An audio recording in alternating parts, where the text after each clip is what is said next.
Equals as I stood outside my childhood home in Brooklyn, New York, memories from decades ago flooded my mind. The familiar brownstone building seemed to mock me with its peeling paint and broken windows. It was a stark contrast to the vibrant neighborhood I had grown up in. I took a deep breath and pushed open the rusty gate that led to the front door. As I stepped inside, the musty smell of neglect hit me like a ton of bricks. The once cozy living room was now filled with dust-covered furniture and empty beer cans. The walls that used to echo with laughter were now silent, bearing the scars of neglect. I made my way through the empty rooms, my footsteps echoing in the empty space. My heart ached as I passed by the kitchen where my mother used to cook our favorite meals.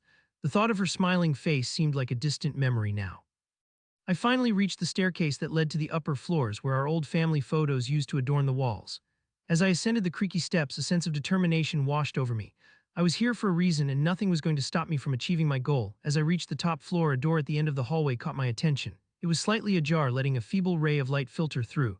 I approached it cautiously, my heart pounding in my chest. This was the moment I had been waiting for, the moment when I would confront the person who had destroyed my family. With a deep breath, I pushed open the door and stepped into the room. The sight before me made my blood boil with rage. A man in his 40s with a sleazy grin on his face lounged on the bed, surrounded by piles of cash and drugs. This was the man who had evicted my family from their own home, the man who had left us homeless and destitute. "Michael, is that you?" The man sneered, his eyes narrowing in recognition. "What are you doing here?" I clenched my fists, trying to contain my anger. "You know damn well why I'm here, Tony." I spat out his name like a curse. "You destroyed my family and now it's time for you to pay." Tony chuckled, the sound grating on my nerves. "Oh, so you're here for revenge, huh? You think you can take me on, little boy?" I took a step forward, my eyes blazing with fury. "I'm not a little boy anymore, Tony. I'm a man who's lost everything because of you, and now I'm going to make you pay for what you've done." With a sudden movement, I lunged at Tony, grabbing him by the collar of his shirt. He tried to fight back, but I was fueled by years of pent-up anger and resentment. I landed blow after blow on his face, relishing the feeling of his blood on my fists. "You think you can mess with me and get away with it?" I growled, my voice low and dangerous. "You're going to pay for every tear my mother shed, for every night we spent on the streets because of you." Tony's cries for mercy fell on deaf ears as I continued to pummel him with all my strength. The room soon filled with the sound of our struggle, the furniture breaking under our weight, but I didn't care about the destruction around me. All I cared about was making Tony pay for what he had done. As Tony lay whimpering on the ground, I took a step back, my chest heaving with exertion. But my job was far from over. I had only just begun my quest for revenge, and there were still many more who needed to pay for their sins. With a final glance at Tony's battered form, I turned on my heel and marched out of the room, my heart ablaze with determination. The unscrupulous tenant was about to face the full extent of my wrath, and nothing was going to stand in my way. As I stepped out of the grimy bar, the chilly night air hit me like a slap in the face. I pulled my collar up against the biting wind, my hands buried deep in the pockets of my leather jacket. The neon lights of the city blinked ominously in the distance, casting long shadows across the deserted streets of Brooklyn. The seed of revenge had been planted in my heart, and it was slowly starting to grow. I quickened my pace, determined to put my plan into action. The first step was finding the man who had wronged me, the man who had shattered my life into a million jagged pieces. His name was Robert Davies, a slimy businessman with a penchant for deceit and manipulation. He had stolen something precious from me, something that I could never get back, and tonight I was going to make him pay. I hailed a cab and gave the driver Davies' address, my jaw clenched in anticipation. The cab weaved through the darkened streets, the only sound the muffled hum of the engine. As we neared Davies' opulent mansion, I felt a surge of adrenaline course through my veins. This was it. This was the moment I had been waiting for. The cab pulled to a stop in front of Davies' imposing gate, the wrought iron bars glinting in the moonlight. I paid the driver and stepped out onto the deserted street, my heart pounding in my chest. The mansion loomed in front of me, a silent sentinel guarding its dark secrets. I took a deep breath and pushed open the gate, my footsteps echoing on the gravel driveway. The front door loomed in front of me, a solid barrier between me and my target. I raised my hand and knocked, the sound loud in the stillness of the night. I waited, my nerves strung tight as a bowstring, until finally the door creaked open. A man stood in the doorway, his face hidden in shadow. "What do you want?" he growled, his voice harsh and suspicious. "I'm here to see Robert Davies," I said, my voice steady despite the storm raging inside me. The man eyed me warily for a moment, then stepped aside to let me in. I entered the mansion, my eyes scanning the opulent surroundings with distaste. Davies was a man of wealth and privilege, a man who thought he could buy his way out of anything.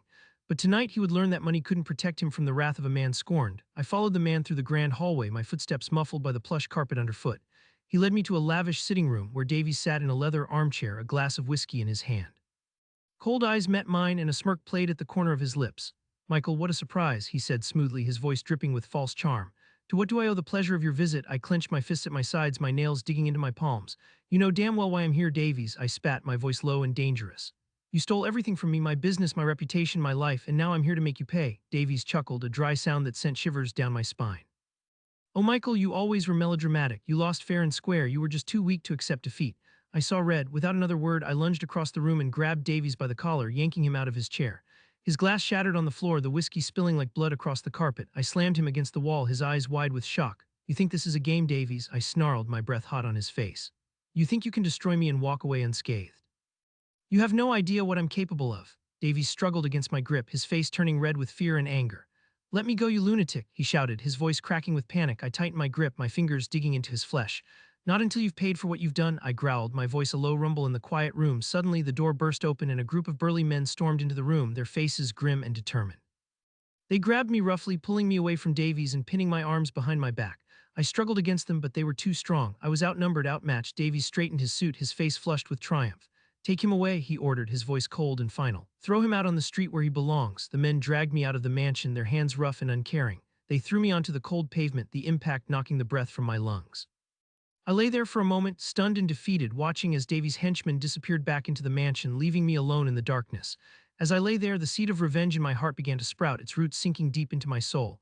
Davies may have won this battle, but the war was far from over. I would make him pay one way or another. And when I was finished, he would beg for mercy that I would never give.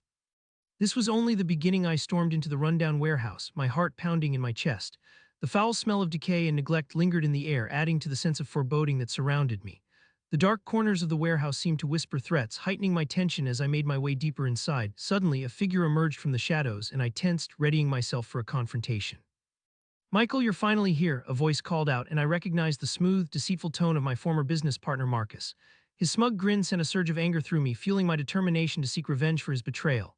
"What game are you playing, Marcus?" I growled, my voice dripping with contempt. His eyes gleamed with amusement, a cruel glint dancing in them as he took a step closer.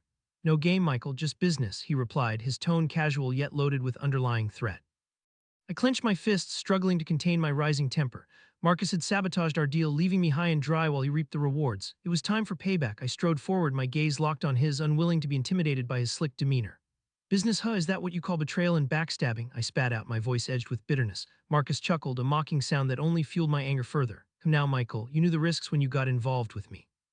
"It's not personal, just business," Marcus replied, his words dripping with insincerity. I saw through his facade, recognizing the true deceit behind his smooth words.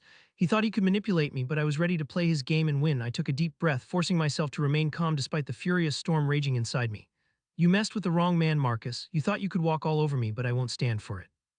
I'm here to set things right once and for all," I declared, my tone firm and resolute. Marcus's smirk faltered, a flicker of uncertainty crossing his face before he quickly masked it with a smirk.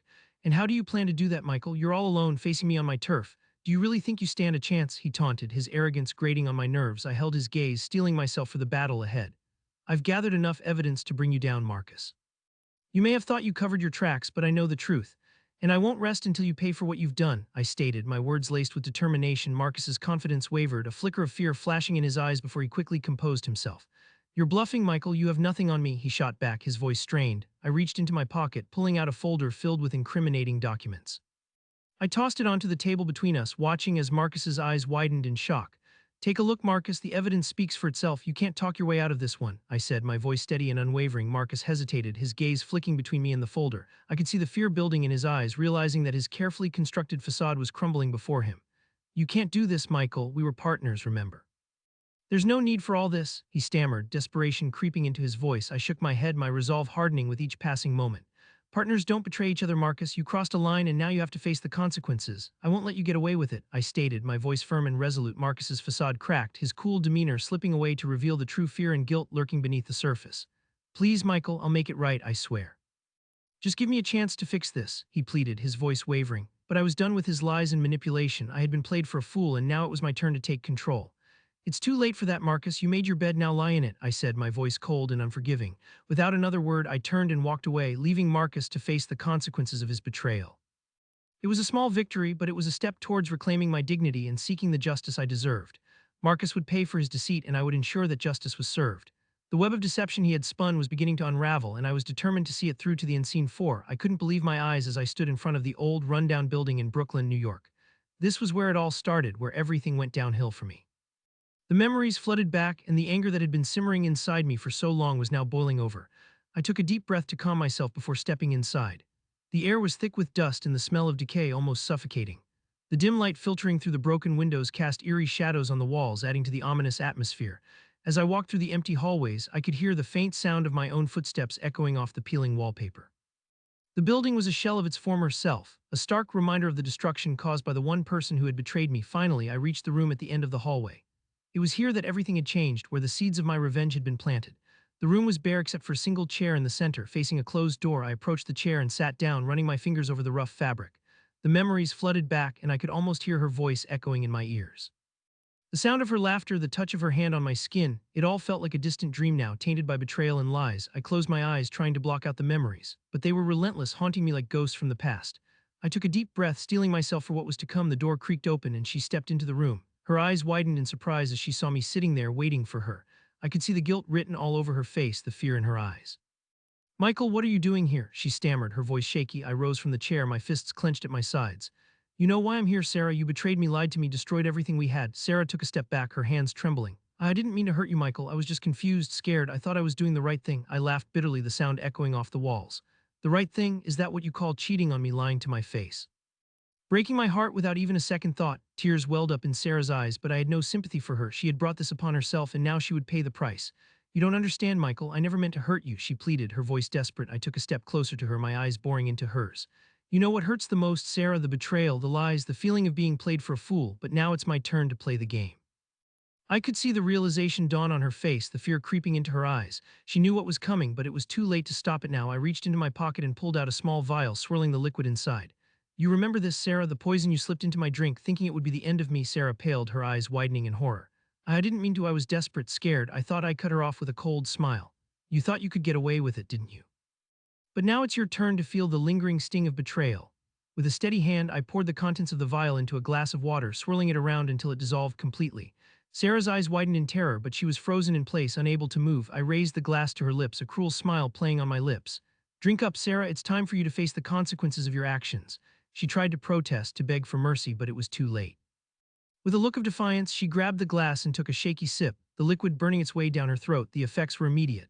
Sarah's eyes widened in shock as the poison took hold, her body convulsing in pain.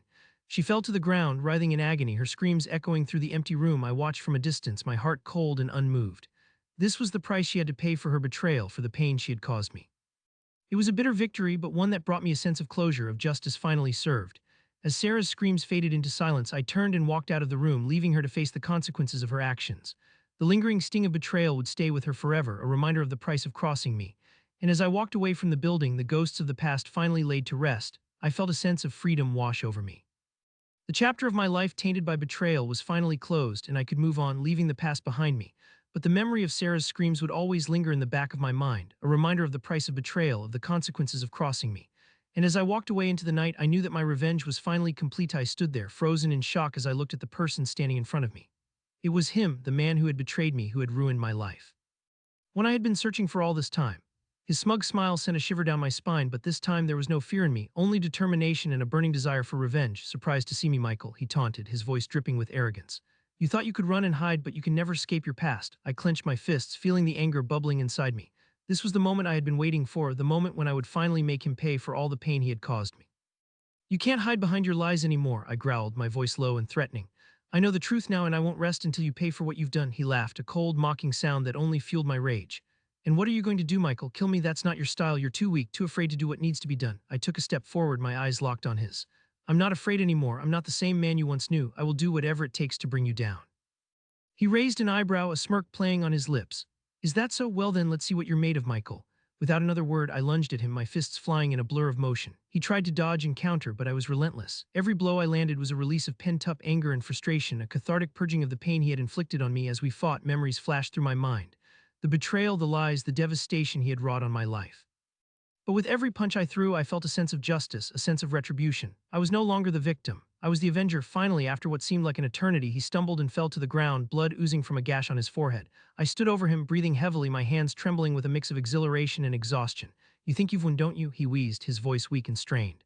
"But you'll never truly be free from me. I'll always be there, haunting you, tormenting you." I knelt down beside him, staring into his eyes with a cold determination. "No, you won't. You were a chapter in my life that I'm closing for good. You will never have power over me again." With that, I stood up and walked away, leaving him lying there, defeated and broken. As I walked into the sunset, a weight lifted off my shoulders, a sense of relief washing over me. I had finally confronted my past, faced my demons, and emerged victorious. The road ahead was uncertain, but I knew one thing for sure. I was no longer the man I used to be. I was stronger, braver, and more determined than ever. And as I walked into the unknown, I knew that whatever challenges lay ahead, I would face them head on, unafraid and unyielding. I was Michael, the Avenger. And nothing could stand in my way. As the sun started to set on the Brooklyn skyline, I found myself standing outside the luxurious apartment building where Robert Jones, the man who had destroyed my life, resided. This was the moment I had been waiting for, the climax of my carefully crafted plan for revenge. The sense of anticipation coursing through my veins was palpable, and I could feel the adrenaline pumping through me as I approached the building, my heart pounding in my chest. I made my way into the building, nodding to the doorman as I passed through the elegant lobby. The walls were adorned with expensive artwork, and the marble floors gleamed under the soft glow of the chandeliers. I rode the elevator up to the penthouse floor, my mind focused on the task at hand. I was about to confront the man who had taken everything from me, the man who had thought he could get away with ruining my life. When the elevator doors slid open, I stepped out into a spacious hallway lined with expensive doors. I made my way towards the end of the hallway where I knew Robert's apartment was located. As I approached the door, I could hear muffled voices coming from inside. I took a deep breath, steeling myself for what was to come before I knocked firmly on the door. The voices inside went quiet, and I could hear footsteps approaching the door. When it swung open, Robert's face contorted in surprise and fear as he saw me standing there, a cold smile on my face. "Michael, what are you doing here?" he stammered, his voice betraying his unease. I took a step into the luxurious apartment, my eyes sweeping over the opulent furnishings and expensive artwork that adorned the walls.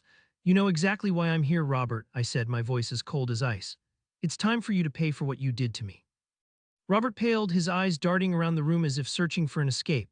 "I don't know what you're talking about," he stammered, but I could see the fear in his eyes. I advanced on him, my gaze locked on his trembling form. "Don't play dumb with me, Robert. You destroyed my life, and now it's time for you to face the consequences." Robert backed away from me, his hands held up in a futile attempt to ward me off. "Please, Michael, whatever it is you want, I can make it right." "Just tell me what you want," I laughed bitterly, the sound echoing in the spacious room.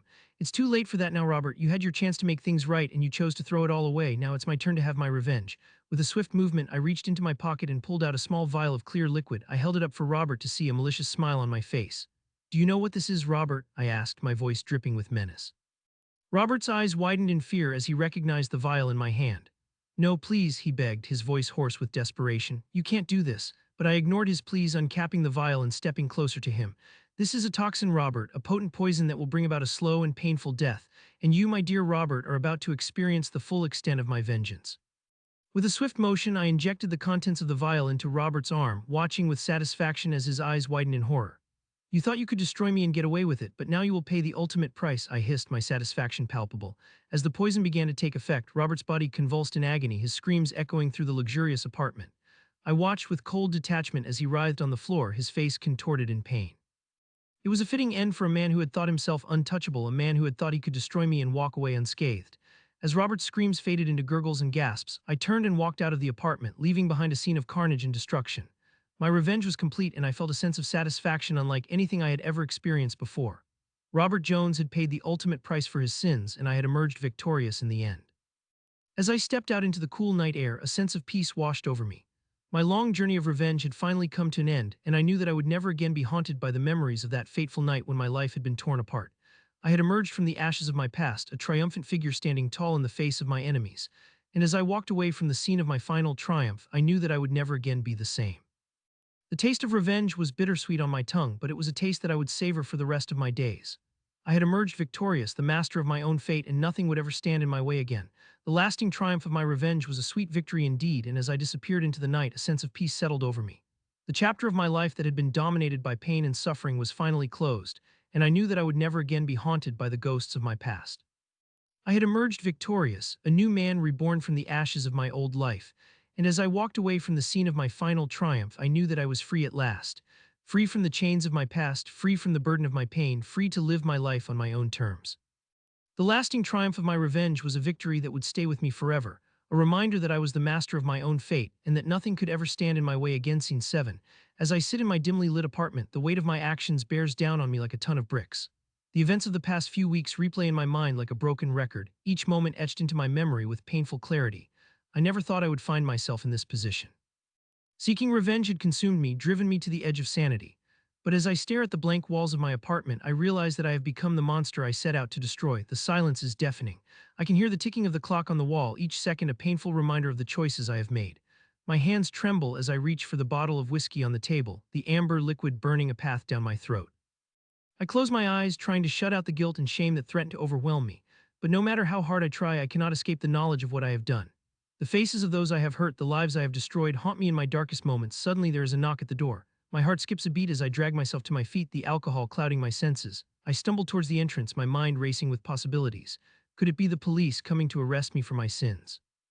Or perhaps it is one of my enemies seeking revenge for the pain I have caused. I reach for the doorknob, my hand shaking uncontrollably. With a deep breath, I swing the door open, ready to face whatever may come my way. But standing on the other side is a figure I never expected to see. It is Maria, the woman whose life I had torn apart in my quest for vengeance. Her eyes are red and swollen, tears streaking down her pale cheeks. I am struck dumb, unable to form a single coherent thought. Michael, she whispers, her voice barely above a whisper. I know what you did, and I forgive you.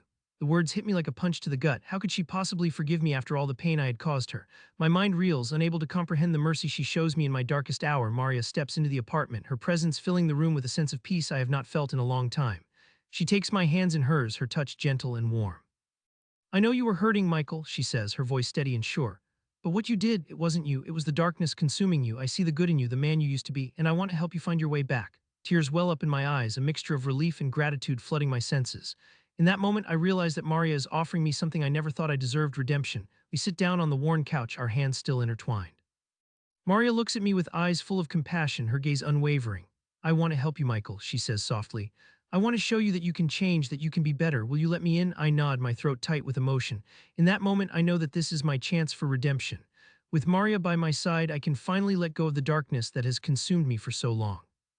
And as we sit there in the quiet of my apartment, the seed of redemption takes root in my heart, blooming into a newfound hope for a better tomorrow. As I stood on the rooftop overlooking the city, the wind whipping through my hair, I felt a sense of peace wash over me. The chaos of the past few months seemed to fade away, replaced by a quiet determination. The time had come for me to finally confront the man who had destroyed my life. I checked my watch and saw that it was almost time. The sun was setting, casting a warm glow over the buildings below. I took a deep breath and steeled myself for what was to come. It was now or never. I made my way down to the street and hailed a cab, giving the driver the address of the warehouse where the man was said to be hiding. As we neared the building, I could feel the tension mounting inside me. This was the moment I had been waiting for, the moment when I would finally have my revenge. The cab pulled up outside the warehouse, and I paid the driver before stepping out onto the pavement. The building loomed in front of me, its dark windows staring back like accusing eyes. I gritted my teeth and pushed open the door, stepping inside with purpose. The interior of the warehouse was dimly lit, the only light coming from a single bare bulb swinging lazily from the ceiling. I could hear faint voices coming from deeper inside, and I followed the sound, my heart pounding in my chest. As I rounded a corner, I saw him, the man who had ruined my life. He was standing in the center of the room, surrounded by his goons, a smug smile on his face. I clenched my fists, my eyes burning with anger. Michael, I was wondering when you would show up, he said, his voice dripping with arrogance. I have to admit, I didn't think you had it in you. I took a step forward, my hands shaking with rage. You think you can just waltz in here and destroy everything I've worked for? You think you can get away with it? He laughed, a cruel sound that sent a shiver down my spine. I did get away with it, Michael, and there's nothing you can do to stop me. I lunged at him, my fists flying, but his goons were quicker. They grabbed me and held me back, laughing as I struggled against their grip. Nothing, Michael, he sneered. You're just a pawn in my game, a pawn that I can easily dispose of. I pushed against the goons, my muscles straining with the effort. I needed to get to him to make him pay for what he had done to me, but it was no use. I was outnumbered, outmatched. I felt a surge of desperation wash over me, but then I remembered my training. I had spent months preparing for this moment, honing my skills, perfecting my plan. I took a deep breath and centered myself, blocking out the taunts and jeers of the man in front of me. And then, with a sudden burst of strength, I broke free from the goon's grasp. I launched myself at him, my fists connecting with his face in a flurry of blows. He staggered back, blood streaming from his nose. You think you can just walk all over me? I shouted, my voice echoing through the warehouse. You think you can destroy everything I've worked so hard to build? He wiped the blood from his face, his expression turning cold. You don't know who you're messing with, Michael. You have no idea what I'm capable of. But I didn't back down, I didn't flinch. I stared him down, my eyes locked with his, and I saw fear flicker in his gaze. He knew that this time he had pushed me too far. I launched myself at him again, my fists a blur of motion. He tried to fight back, but I was faster, stronger. I could feel the adrenaline coursing through my veins, fueling my every move. This was it. This was my moment of vengeance, and then with a final, decisive blow, I knocked him to the ground. He lay there, bloodied and broken, defeated at last. I stood over him, panting with exertion, my hands clenched into fists. You should have never underestimated me, I said, my voice low and full of menace. You should have never thought you could get away with what you did. He looked up at me, his eyes wide with shock. You can't do this. You can't just come in here and... But I stopped him with a sharp kick to the ribs, silencing him once and for all. He groaned in pain, curling into a ball on the floor. I looked down at him, my chest heaving with the effort of the fight. You destroyed everything I had, I said, my voice hard with determination. But now it's your turn to pay the price. And with that, I turned and walked away, leaving him crumpled on the floor, his empire in ruins around him. The sun had set, casting a shadow over the city, but in that moment I felt nothing but lightness and freedom. I had finally achieved my revenge. And as I walked out into the night, a sense of peace settled over me, the legacy of retribution complete.